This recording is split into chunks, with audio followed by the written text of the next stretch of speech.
How to add an EBT card on Walmart application. So hello guys, welcome back to my YouTube channel. In this quick tutorial I'll be discussing about how you can easily add an EBT card on Walmart app. So first thing first, just head over to your application and make sure you have already signed into your account. And once you have successfully signed into your account, just tap on this account section or account option from the bottom right corner, or usual heading over to this page, and you can just tap on this wallet button over here or wallet option. So once you tap on this wallet option, you can just see there is option that is EBT electronic benefits transfer. You can just select it to add a card.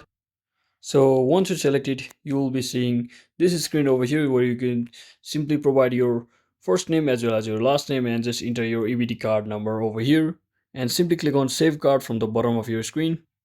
So once you enter your save card, just like that, you should be successfully adding your EBT card on Walmart application. So that is it for today guys. Thanks for watching. Don't forget to like and subscribe. See you on the next one.